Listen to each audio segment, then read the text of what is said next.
How much does he need to win by to cement the idea that he is eventually going to be the Republican nominee? Well, his campaign for months has really tried to project this era of invincibility, that they are the front runner, and we have seen that in the polls. I do think that there is a concern privately among Trump campaign officials. You know, they really want him to have a blowout win. They want him to basically knock Ron DeSantis off the ballot. You know, they want to show that they are dominant over Nikki Haley.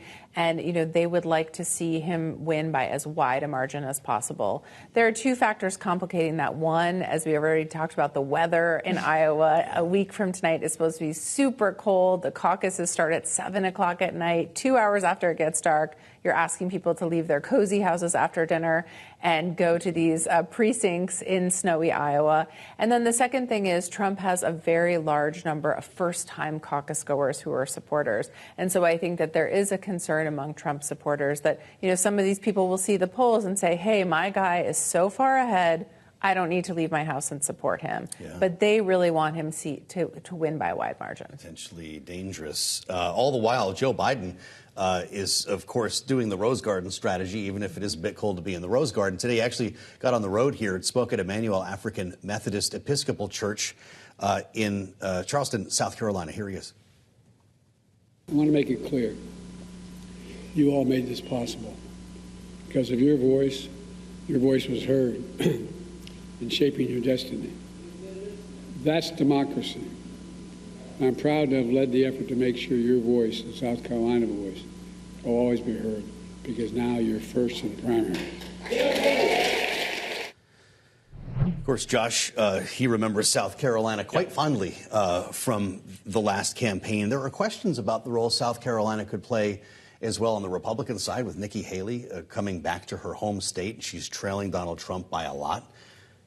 There have been a lot of concerns, though, about Joe Biden losing progressives, losing black voters who brought him into office to begin with, over discontent about a number of issues, including most recently the situation in Israel. How important is that trip and others like it for him? Yeah, I mean, this trip is clearly aimed at shoring up support among black voters who, you know, Biden credits with delivering him to the White House in the first place. And today we saw some of those tensions come to a head. There was a brief protest in the church, people calling for a ceasefire, and then being shouted over by congregants at the church who were shouting for 4 more years. I think Biden is very much of the mind always that he sort of, you know, dances with the one that brought him to the ball. And that's why you're going to see outreach to minority communities, in particular the black community, and that's just going to keep going. You know, he's also been asked about his own primary. You know, could he get sort of lower than expected totals in some of these, and could suddenly this sort of fledgling whispers of, you know, Dean Phillips or whatever challenger, could there be some, you know, gas on the fire on that? And they've really downplayed that. They don't seem that concerned about that.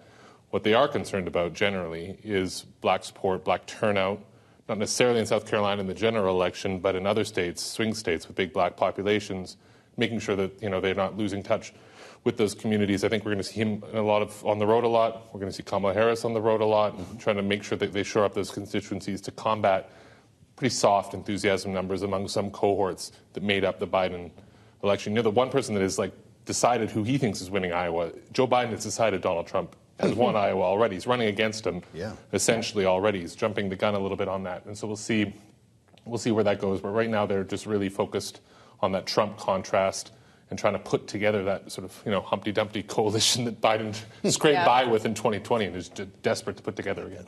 Well, one of the issues he's facing, not just in terms of his handling of the conflict between Israel and Hamas and the resulting toll it has taken on Palestine, is something here at home, the economy on the one hand, but border security on the other, Josh. And knowing that the White House actively is negotiating with the Senate, at least to this point, for a border security deal, how badly does Biden, not just as a president, but as a candidate, need to be seen doing something about that? It indicates how the situation has changed. I mean, Democrats seem to be entertaining border measures that they wouldn't have entertained all that long ago, and they really have no choice. I mean, I think the Republicans who are negotiating this are in a pretty strong position. We don't know yet, you know, how this will take shape, if it will take shape, but Biden has sort of tried to minimize the border. He's been there briefly. Early on, it was Kamala Harris's responsibility to address migration from Northern Triangle countries, not so much anymore. The root causes. Right, exactly. And so this has just been a building issue, and in particular pressures building among Democratic governors and mayors who are seeing migrants come to their communities without the resources to help settle people in a humane way or an orderly way. And so this is just a growing problem for them. So I think that's why they're suddenly at the table talking about a deal that not that long ago they either wouldn't have considered or wouldn't have considered for long. Interesting polling from CBS News over the weekend specific to the border. And President Biden, 63% agree that the president should be tougher on the border. And as we wait for a potential deal to emerge as soon as this week, there's the question of Donald Trump, Nancy. And I wonder what you think about this, knowing that Speaker Johnson's in constant contact with you, or regular contact with the former president. Why would Donald Trump ever allow for or endorse a deal on the border that would clearly help Joe Biden? Well, I think that he is probably looking at the long game. It's not good for Republicans at this point to appear completely dysfunctional in the House and unable to govern in an election year. That really hurts their prospects on the ballot for the House and the Senate. It does very much seem like Republicans will be able to recapture the Senate. And so I think that they are looking at it strategically. You have to remember the Trump campaign this time around is very organized and very professional, unlike the way his White House operated. And so I think that they are much better at sort of looking strategically at the long term.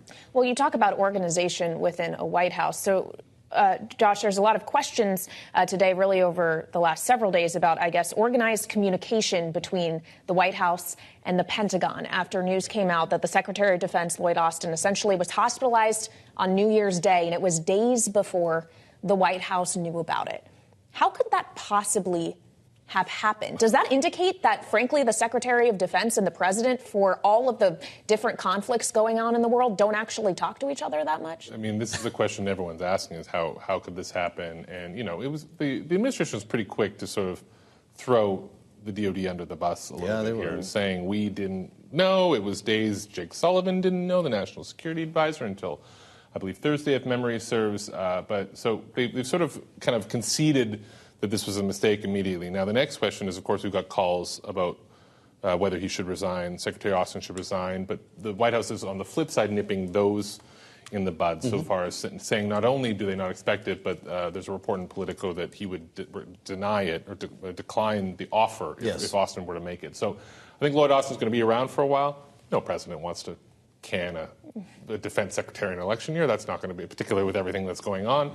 But it's egg on the face. I should say, we still don't know a lot about the circumstances of his health situation. Yes. So people are, in the meantime, even though it seems to be an elective situation, not life-threatening, wishing the secretary a speedy recovery, but asking how is it that there wasn't sort of a middle gap scenario to address his absence.